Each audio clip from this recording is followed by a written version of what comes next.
সারা দুনিয়ায় দিনের বার্তা করতে প্রচার ও প্রসার, কুরআন হাদিসের আলোকে শোনো বয়ান ভাই আমার।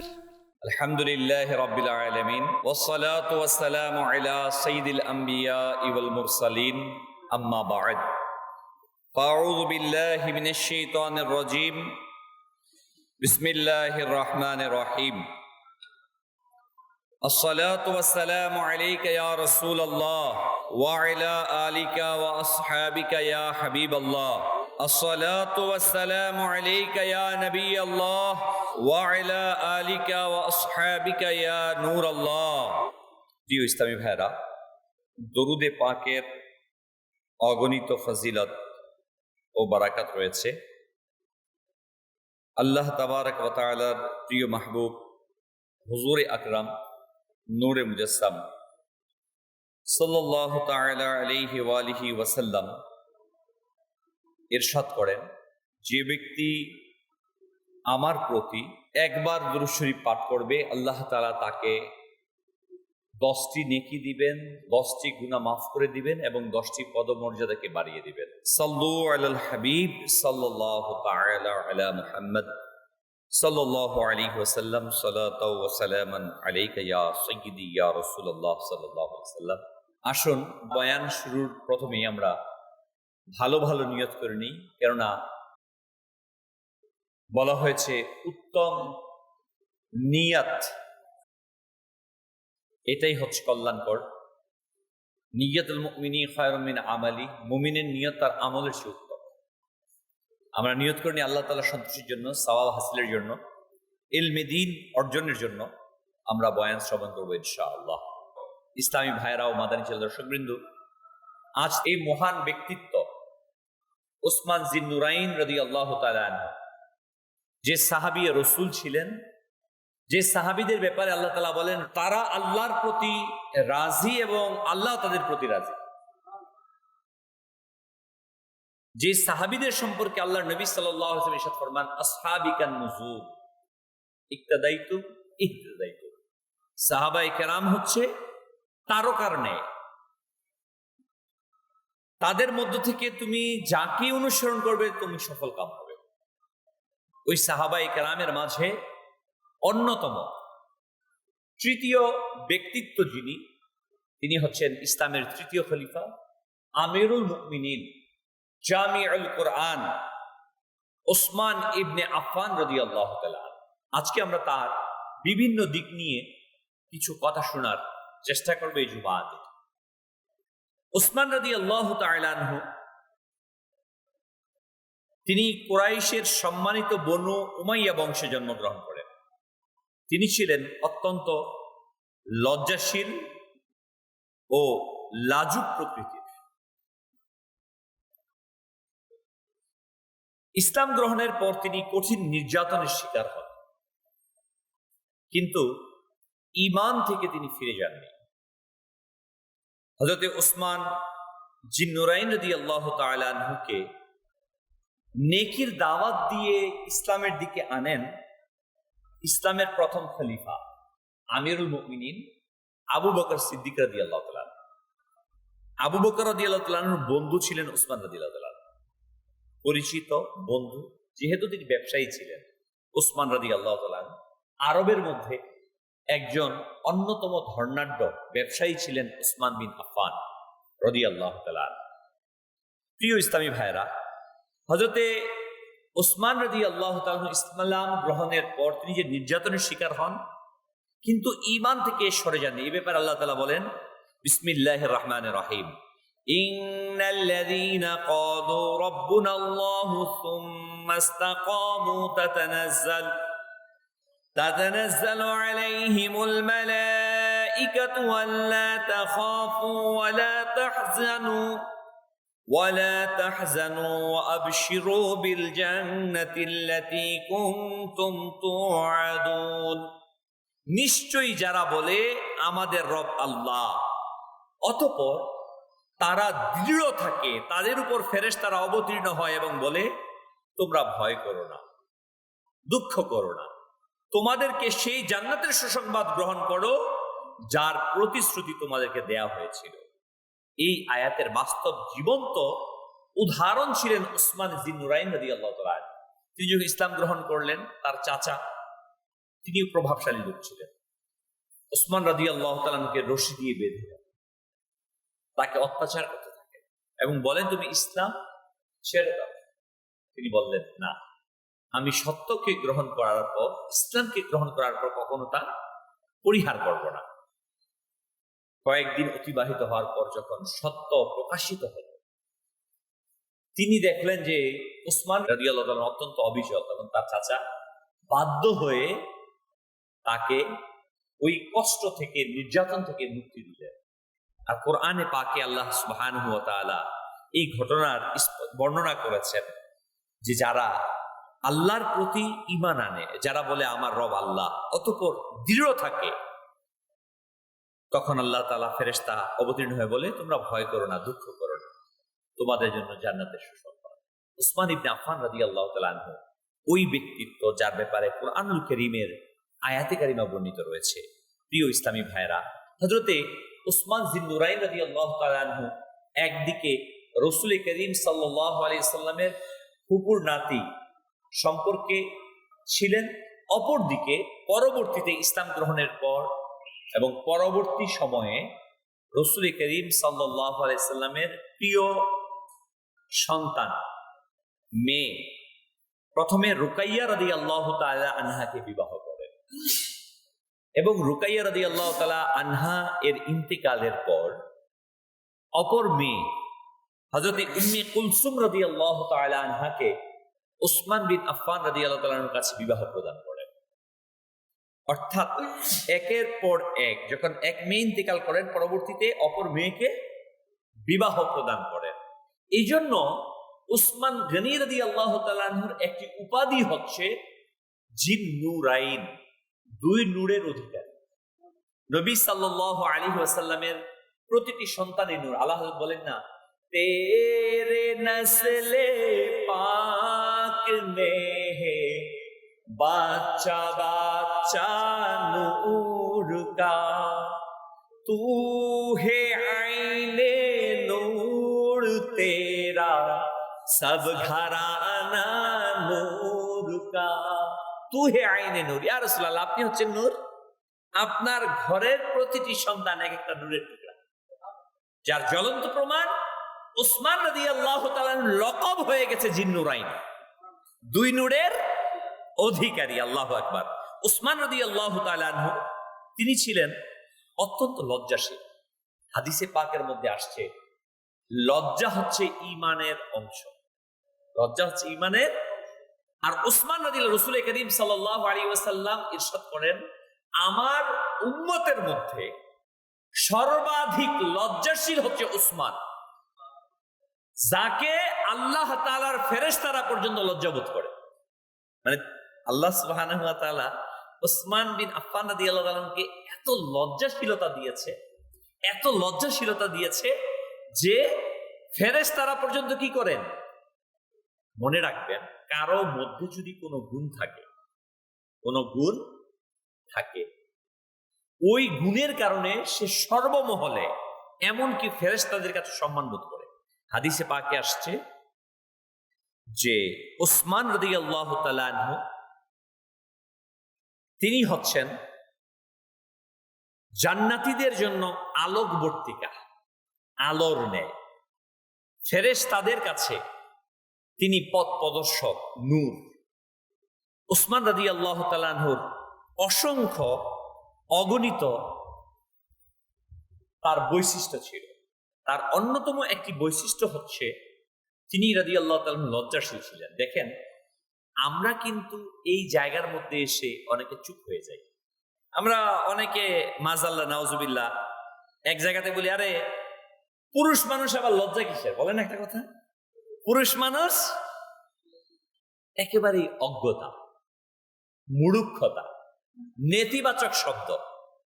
লজ্জাশীলতা হচ্ছে ঈমানের পাঠ, ঈমানের পাঠ, ঈমানের অংশ। বলা হয়েছে যার লজ্জা নেই তার ঈমান নেই। অতএব আমাদের উচিত লজ্জাশীলতা। অনেকে বলে আরে পর্দা তো এটা মেয়েদের কাজ, পুরুষের আবার পর্দা আছে না, অনেকে বলেন না। যারা ইসলাম সম্পর্কে যাদের ধারণা ন্যূনতম পক্ষে নাই, তাদের শব্দ চয়ন হচ্ছে এটা যে পুরুষের পর্দা নেই। মাজাল্লাহ নাউযুবিল্লাহ। কে বলেছে পুরুষের পর্দা নেই? পুরুষের পর্দা হচ্ছে নারীর যেমন পর্দা রয়েছে নির্ধারিত অংশ, হাতের কবজি, পায়ের গোড়ালি, মুখমণ্ডল ব্যতীত সমস্ত শরীর ঢেকে রাখা হচ্ছে মহিলাদের জন্য কি ফরজ। ঠিক অনুরূপ ভাবে পুরুষের জন্য নাভি থেকে নিয়ে হাঁটু পর্যন্ত ঢেকে রাখা এটা ফরজ। একজন পুরুষের সামনে অপরজন পুরুষ এই নাভি থেকে হাঁটু পর্যন্ত প্রকাশ করতে পারবে না। যদি প্রকাশ করে এটা হারাম হবে। রোগ হলে চিকিৎসা বা এটা ভিন্ন প্রয়োজন। গ্রামে অনেক সময় দেখা যায় কৃষি কাজ অনেক ভাইরা করে, হাঁটুর কাপড়, শ্রমিক ভাইরা অনেকে করে হাঁটুর কাপড় উঠিয়ে ফেলে। এটা সম্পূর্ণ হারাম। ওই দিকে তাকানোটাও হারাম। হাঁটুর উপরের অংশ, হাঁটু থেকে নাভি, এটা হচ্ছে পুরুষের জন্য ফরজ। নামাজের মধ্যে কিছু ওয়াজিব আছে, কিছু পার্ট বাই পার্ট রয়েছে। কিন্তু আমরা অনেকে বলে থাকি লজ্জাশীলতা এটা না, বরং রাসূল আকরাম সাল্লাল্লাহু আলাইহি ওয়াসাল্লাম ফরমান, আমার উম্মতের মধ্যে সবচেয়ে লজ্জাশীল হচ্ছে কে? উসমান রাদিয়াল্লাহু তাআলা আনহু। আল্লাহু আকবার। উসমান রাদিয়াল্লাহু তাআলা আনহু সম্পর্কে আল্লাহর নবী সাল্লাল্লাহু আলাইহি ওয়াসাল্লাম কি বলেন? হযরত আবু হুরায়রা রাদিয়াল্লাহু তাআলা থেকে বর্ণিত, রাসূল আকরাম সাল্লাল্লাহু আলাইহি ওয়াসাল্লাম এর শাহজাদি রুকাইয়া, যিনি উসমান রাদিয়াল্লাহু তাআলা সহধর্মিণী ছিলেন, একদিন রাসূল করিম সাল্লাল্লাহু আলাইহি ওয়াসাল্লাম তাদের ঘরে তাশরীফ নিয়ে আসলেন। রাসূল সাল্লাল্লাহু আলাইহি ওয়াসাল্লাম তার শাহজাদিকে ইরশাদ করলেন, বেটি তুমি আবু আব্দুল্লাহ উসমানকে কেমন পেয়েছো? বিয়ে দেওয়ার পর তার ঘরে গেলেন এবং জিজ্ঞাসা করলেন আল্লাহর নবী সাল্লাল্লাহু আলাইহি ওয়াসাল্লাম, তুমি উসমান রাদিয়াল্লাহু তাআলা আনহুকে কেমন পেয়েছো? মানে কেমন উসমান রাদিয়াল্লাহু তাআলা আনহু কেমন? রুকাইয়া রাদিয়াল্লাহু তাআলা আনহু তিনি বলেন, তিনি অত্যন্ত চমৎকার মানুষ। নবী সাল্লাল্লাহু আলাইহি ওয়াসাল্লাম ইরশাদ করলেন, বেটি উসমানকে সম্মান করো, ইজ্জত করো, সম্মান করো। নিশ্চয়ই তিনি চরিত্রে আমার সাথে অনেক বেশি সাদৃশ্যপূর্ণ সাহাবী। আল্লাহর নবী নিজে সার্টিফিকেট দিচ্ছেন, নিজে সনদ দিচ্ছেন যে উসমান হচ্ছে আমার মতো সাদৃশ্যপূর্ণ চরিত্রের দিক থেকে। আল্লাহু আকবার। হযরতে রাসূল আকরাম সাল্লাল্লাহু আলাইহি ওয়াসাল্লাম এখানে কয়েকটি পয়েন্ট। এক হচ্ছে সম্মান দিবে, স্বামীকে কি করবে? সম্মান দিবে। দুই হচ্ছে এখানে দুইটা বিষয়, চরিত্রের দিক দিয়ে উত্তম সে।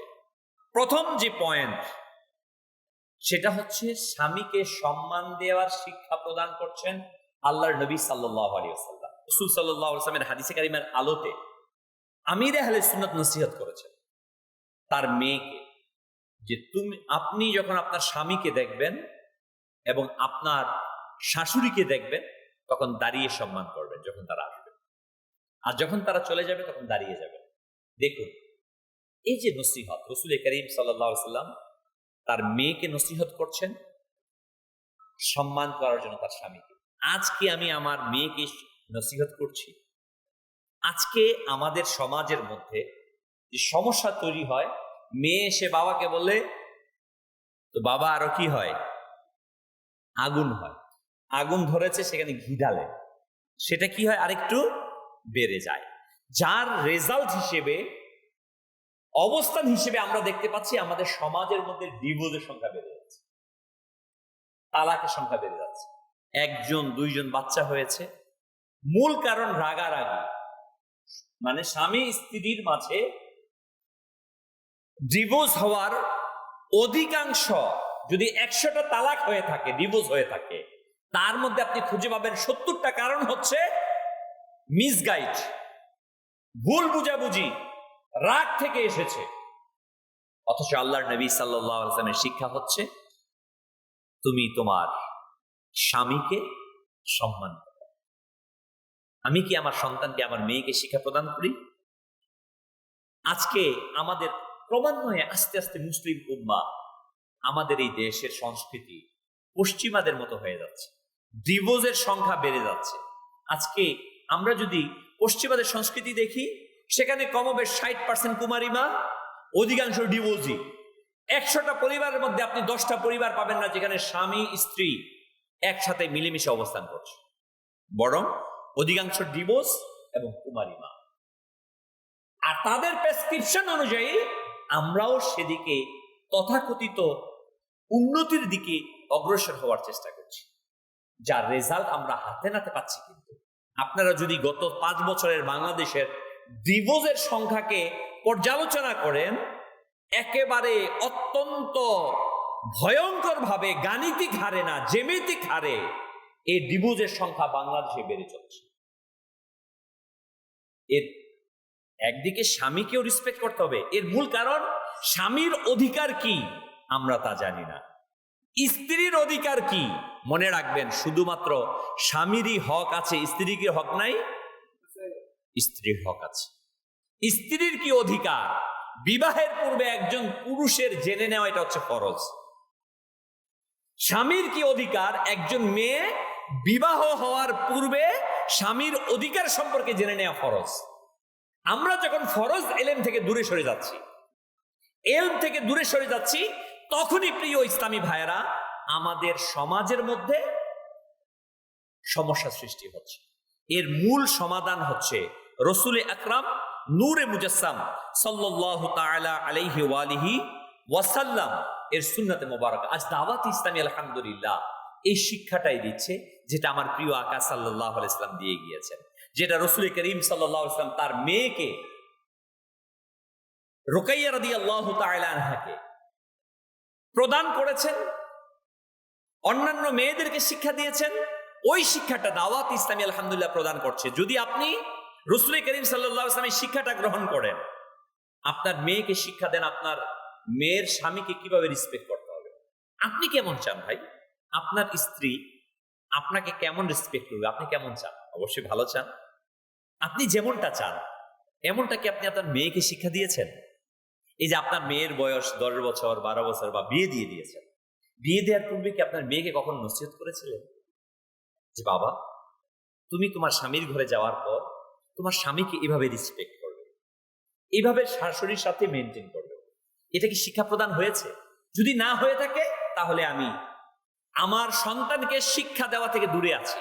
এই উসমান রাদিয়াল্লাহু তাআলা আনহুর জিন্দেগি থেকে আমরা অর্জন করি যে রসুল করিম সাল্লাল্লাহু আলাইহি ওয়াসাল্লাম তিনি শিক্ষা প্রদান করেছেন। প্রিয় ইসলামী ভাইয়েরা, যে মেয়েকে কিভাবে শিক্ষা প্রদান করতে হবে, আল্লাহ তাআলা আমাদের সেই তৌফিক দান করুন। প্রিয় ইসলামী ভাইয়েরা, রসুল আকরাম নূরে মুজাসসাম সাল্লাল্লাহু আলাইহি ওয়াসাল্লামের প্রিয় সাহাবী হযরতে উসমান বিন আফফান রাদিয়াল্লাহু তাআলা আনহু অত্যন্ত দানশীল ব্যক্তিত্ব ছিল। তাকে আল্লাহ তাআলা অগণিত সম্পদ দান করেছে। কেমন সম্পদ দিয়েছে? এই ঘটনা থেকে আমরা লক্ষ্য করি যে যুদ্ধের ময়দানে রসুল আকরাম সাল্লাল্লাহু তাআলা আলাইহি ওয়াসাল্লাম যখন চাইলেন সম্পদ, ওই সময়টা অত্যন্ত কঠিন ছিল মুসলমানদের জন্য, অভাব অনটন ছিল। উসমান গনি রাদিয়াল্লাহু তাআলা আনহু যখন নবী সাল্লাল্লাহু আলাইহি ওয়াসাল্লাম উদ্বুদ্ধ করছিলেন সাহাবায়ে কেরামদেরকে তুমি আল্লাহর রাস্তায় খরচ করো, উসমান রাদিয়াল্লাহু তাআলা আনহু দাঁড়ালেন, দাঁড়িয়ে বলেন আমি 200 উট আল্লাহ রাস্তায় দিব। নবী সাল্লাল্লাহু আলাইহি ওয়াসাল্লাম আবার উদ্বুদ্ধ করলেন, করার পর তিনি দাঁড়ালেন, বললেন 300 উট আমি দেব। আবার কিছুক্ষণ পর আবার উদ্বুদ্ধ করলেন, আবার দাঁড়িয়ে বললেন আমি 400 উট দেব। 4, 3, 2 মিলে হলো কত? 900। 400, 300, 700, 200। আমরা তো সাধারণত মনে করি যে 400ই দিবে সর্বসস্তা। উসমান রাদিয়াল্লাহু তাআলা যখন তিনি দান করলেন 900 উট, শুধু উট না, উটের সামান সহ ভর্তি আল্লাহর নবী সাল্লাল্লাহু আলাইহি ওয়াসাল্লামের কদম উৎসর্গ করে দিলেন। 900 উট এবং তার সামান, কেমন দাম হতে পারে? আর এই দানটা কে করতে পারে? কেমন পরিমাণ সম্পদ থাকলে এটা দান করা সম্ভব? প্রিয় ইসলামী ভাইরা, উসমান ইবনে আফফান রাদিয়াল্লাহু তাআলা আনহু এমন ভাবেই দান করেছেন আল্লাহ তাবারক ওয়া তাআলার রাস্তায়।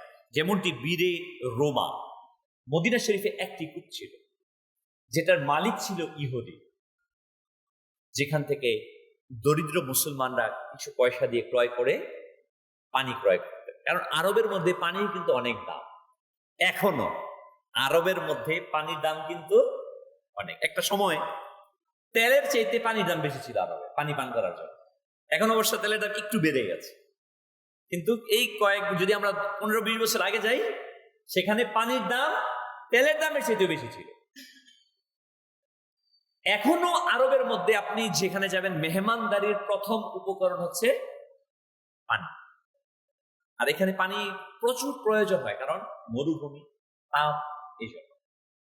তো মদিনা পাকের মধ্যে রাসূল করিম সাল্লাল্লাহু আলাইহি ওয়াসাল্লাম বললেন, যে ব্যক্তি এই রোমাকে আল্লাহর রাস্তায় সদকা করবে, আল্লাহ রাব্বুল আলামিন তাকে জান্নাত দান করবেন।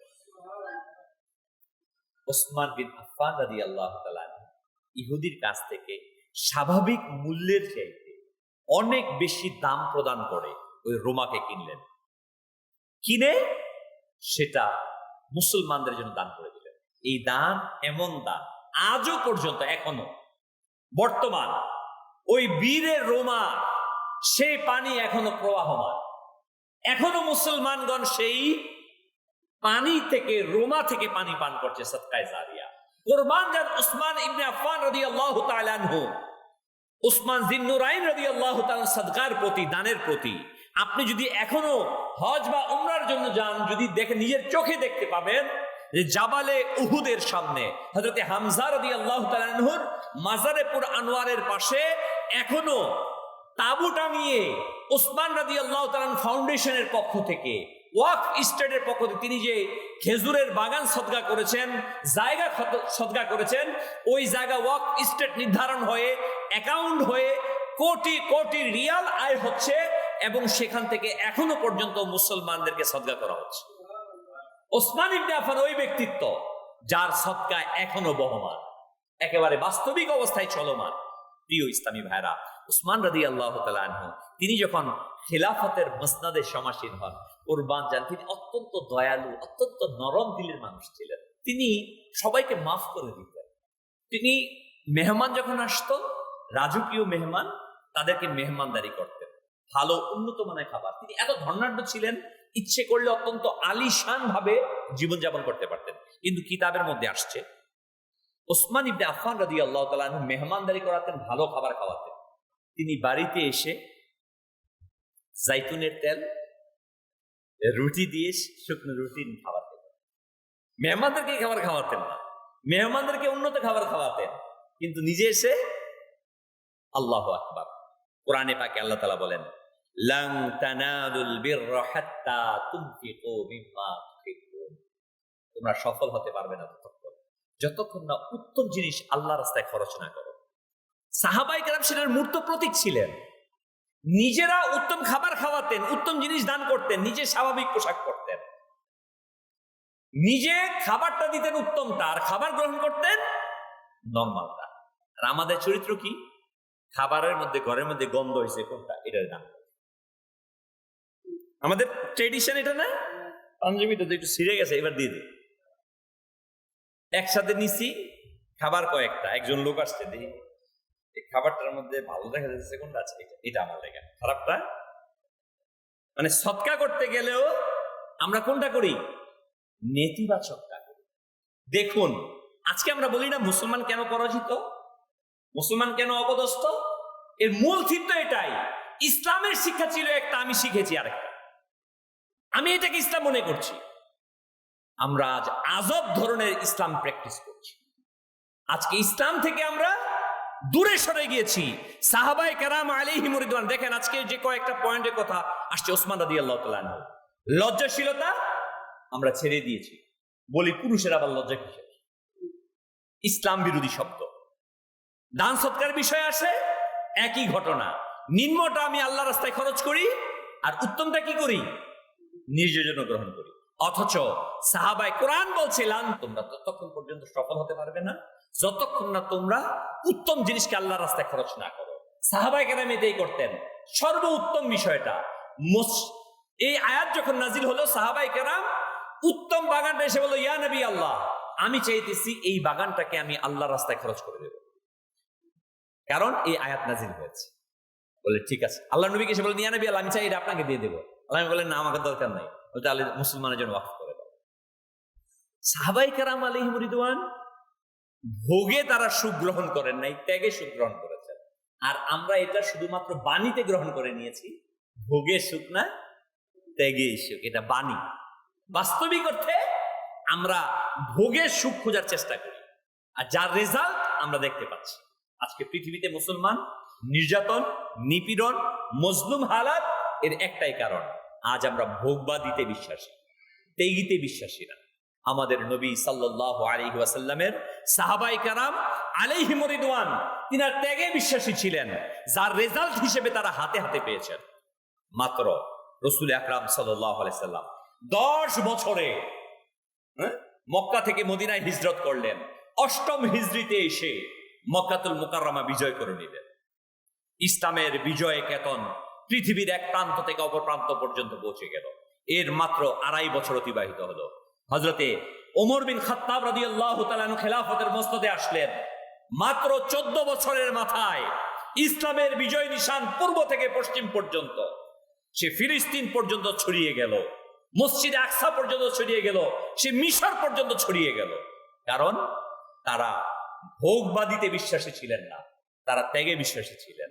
আর মানুষ যখন ত্যাগে দেখে তখন তারা অটোমেটিকলি চলে আসে।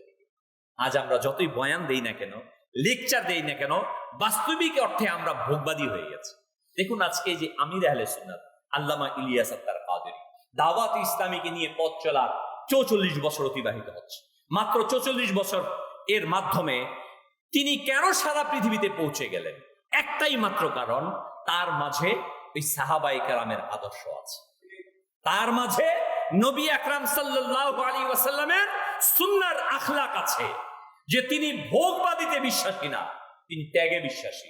যার কোটি কোটি ফলোয়ার অথচ তার কোনো ঘর নেই, যার কোটি কোটি ফলোয়ার কারো কাছ থেকে তিনি নজরানা গ্রহণ করেন না, যদিও বা নজরানা গ্রহণ করা বৈধ, কিন্তু তিনি তাকে পরিহার করেছেন, কারণ এটা ট্রেডিশন হয়ে গেছে আমাদের মাঝে। প্রিয় ইসলামী ভাইরা, মনে রাখবেন, ভোগবাদী ব্যক্তির দ্বারা কখনো উম্মার খেদমত করা সম্ভব না। যে নিজে ভোগে বিশ্বাসী করে, যে আমি ভোগ করব, নিজে সম্পদশালী হব, তাকে দিয়ে উম্মার খেদমত করা সম্ভব না, জাতির খেদমত করা সম্ভব না, জাতির নেতৃত্ব দেওয়া, খেদমত করা। আপনি যদি চান আপনি মুসলমানদের কল্যাণকামী হবেন, আমি যদি চাই আমি মুসলমানদের কল্যাণকামী হব, এর মাধ্যম হচ্ছে নিজেকে ভোগবাদিতা থেকে বের করে এনে খেদমতের চিন্তায় উৎসর্গিত হওয়া। প্রিয় ইসলামী ভাইরা, রসুল আকরাম নূরে মুজাসসাম সাল্লাল্লাহু তাআলা আলাইহি ওয়া আলিহি ওয়াসাল্লাম এর প্রিয় সাহাবী রসুল সাল্লাল্লাহু আলাইহি ওয়াসাল্লাম দেখেন কেমন ভালোবাসতেন।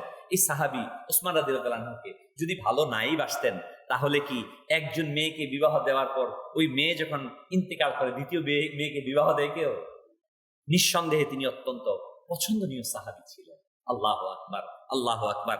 যার ব্যাপারে কোরআনে পাকের মধ্যে হযরত ওসমান রাদিয়াল্লাহু তাআলা যখন হুদাইবিয়ার সময় রাসূল করিম সাল্লাল্লাহু আলাইহি ওয়াসাল্লাম সহ সাহাবায়ে কেরাম মক্কাতুল মুকাররমাতে প্রবেশ করার জন্য আসলেন। প্রথমে আসার পর 6ষ্ঠ হিজরিতে মক্কাতে প্রবেশ করবেন, অমুসলিমরা বাধা প্রদান করলো, এখানে প্রবেশ করতে পারবে না। হুদাইবিয়া নামক স্থানে আল্লাহ নবী সাল্লাল্লাহু আলাইহি সাল্লাম সেখানে অবস্থান করলেন। ওই জায়গাতে নবী সাল্লাল্লাহু আলাইহি ওয়াসাল্লাম অবস্থান করছিলেন, সাহাবায়ে কেরাম অবস্থান করছিলেন। উসমান বিন আফফান রাদিয়াল্লাহু তাআলাকে পাঠালেন মক্কাতে। যখন পাঠানো হলো, উসমান রাদিয়াল্লাহু তাআলা আনহুকে প্রপোজাল দেওয়া হলো, তুমি আসছো, তুমি এক কাজ করো, তুমি উমরা করে নাও।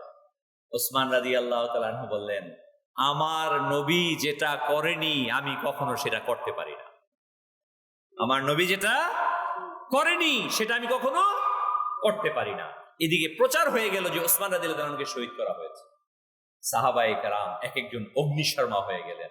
রসুল আকরাম নূরে মুজাসসাম সরকারে দো আলম সাল্লাল্লাহু আলাইহি ওয়াসাল্লামের হাতে বায়াত গ্রহণ করলেন। এটাকে বলা হয় বায়াতে হুদাইবিয়া সন্ধির বায়াতে রিদওয়ান। বায়াত গ্রহণ করলেন। আল্লাহ তাআলা কোরআনে বলেন, নিশ্চয়ই আল্লাহ মুমিনদের প্রতি সন্তুষ্ট হলেন যখন তারা গাছের নিচে আপনার কাছে বায়াত গ্রহণ করেছিল। তিনি তাদের অন্তরের অবস্থা জানতেন, তাই তাদের উপর প্রশান্তি নাজিল করলেন এবং তাদের নিকটবর্তী বিজয় দান করলেন। যখন বায়াত গ্রহণ করলো, চারদিকে ছড়িয়ে গেল মুসলমানরা বায়াত নিয়েছে, আমাদেরকে ছাড়বে না। সাথে সাথে অমুসলিমদের কাছ থেকে বার্তা নিয়ে আসা হলো, সন্ধি করা হলো। সন্ধির চুক্তি বলা হয়, এই বছর উমরা করতে পারবেন না, ফিরে যাবেন। কিছু মুসলমানদের বিপক্ষে প্রকাশ্যে কিছু শর্ত দেয়া হলো এই জায়গাতে, যে কেউ যদি মক্কার কেউ চায় ইসলাম গ্রহণ করতে, সে করতে পারবে না, কিন্তু মদিনা থেকে কেউ যদি ফিরে আসতে চায় মক্কায়, তাদেরকে ফিরে দেওয়া যাবে। বিভিন্ন শর্ত যেটা প্রকাশ্যভাবে মুসলমানদের বিপক্ষে ছিল। কিন্তু এখানে আরেক শর্ত ছিল যে মুসলমানগণ তাদের প্রকাশ্যভাবে ইসলাম প্রচার করতে পারবেন, নিজ নিজ কারোর সাথে সন্ধি করতে পারবেন। রাসূল করিম সাল্লাল্লাহু আলাইহি ওয়াসাল্লাম সন্ধিকে মেনে নিলেন। ওমর রাদিয়াল্লাহু আনহু বলল, ইয়া নবী আল্লাহ, এটা আমাদের প্রকাশ্য বিরুদ্ধে। আল্লাহ নবী বললেন, শান্ত থাক, কারণ আল্লাহর নবীর দৃষ্টিতে ইন ফিউচার, ভবিষ্যতে কি ঘটবে তা দেখতে পাচ্ছেন। আল্লাহ তাআলা তার মাহবুবকে ইলমে গায়েব দান করেছেন। তিনি দেখেছেন তার নবুয়তের দৃষ্টিধারা যে ইন ফিউচার কি ঘটবে। আল্লাহু আকবার, কুরবান যান। মাত্র 2 বছর, 1 বছর অতিবাহিত হতো, দ্বিতীয় বছর আস্তে আস্তে যেই সম্প্রদায়ের সাথে, গোষ্ঠীর সাথে মুসলমানরা সন্ধি করেছে, তাদের উপর কুরাইশের এক দল আক্রমণ করলো। রাসূল করিম সাল্লাল্লাহু আলাইহি সাল্লাম সাথে সাথে বলেন, প্রস্তুতি গ্রহণ করো। এরই মধ্যে এই যে 1-1.5 বছর সময় পেয়েছিল মুসলমানগণ, কুরাইশদের সাথে মিলামেশা হতে লাগলো, তাদের সাথে আদান প্রদান। আর মুসলমানদের সাথে যার একবার দেখা হয়ে যায়, যার সাক্ষাৎ হয়ে যায়, যার মিলে যায়, তার হৃদয়কে সে ক্রয় করে নেয়। এক এক গোত্রের হৃদয়কে তারা মুসলমানগণ ক্রয় করে নিচ্ছে। আমাদের মতো তো না। আমাদের আখলাক দেখলে আরো মানুষ দূরে যায়, আর আমাদের সাহাবায়ে কেরামের আখলাক ছিল কাছে চলে আসে। আসুন না ভাই, চেঞ্জ করি নিজেদেরকে চেঞ্জ করি। আজকে মুসলমানদের পরাজয়ের মূল কারণ আমাদের আখলাক, আর কিচ্ছু না। এটা বলেন, সেটা বলেন, এটা তৈরি হয়েছে, সেটা তৈরি হয়েছে, কোনো কিছু না। ইসলামের বিজয় অনলি আখলাক দ্বারা, আধ্যাত্মিক শক্তি দ্বারা। যতদিন না পর্যন্ত আমরা রুহানিয়াত অর্জন করতে পারবো, পৃথিবীর এমন কোনো কুওয়াত নেই আমাদেরকে বিজয় দিতে পারে। আর যখন আমরা রুহানিয়াত অর্জন করতে পারবো, হাকিকতে পৃথিবীর এমন কোনো শক্তি নেই আমাদেরকে দাবিয়ে রাখতে পারে। মুসলমানদের আত্মিক শক্তি, যে কথা আরজ করছিলাম, মুসলমানগণ তখন সাথে সাথে আলহামদুলিল্লাহ অগ্রসর হলেন এবং মক্কাতুল মুকাররমাতে আসলেন 8ম হিজরিতে। অতঃপর মক্কা বিজয় হলো বিনা রক্তপাতে। হযরত উসমান ইবনে আফফান রাদিয়াল্লাহু তাআলা আনহু এই সন্ধির অগ্রসৈনিক ছিলেন, অগ্রণী ব্যক্তিত্ব ছিলেন।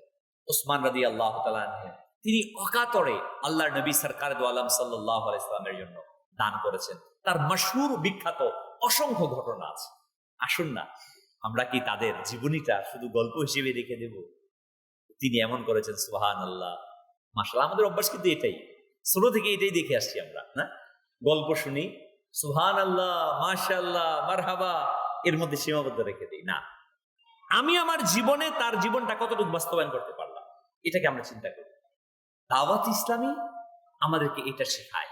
আমির আহলে সুন্নাত প্রত্যেকটা কাজ মুবাল্লিগদের বলার আগে নিজে সেটা অ্যাপ্লাই করেন, নিজে আমল করেন, তারপর সেটা মুবাল্লিগদের বলেন। যখন মুবাল্লিগরা দেখে আমির আহলে সুন্নাত এই কাজ করতেছে, তখন আর কোনো প্রশ্ন নাই।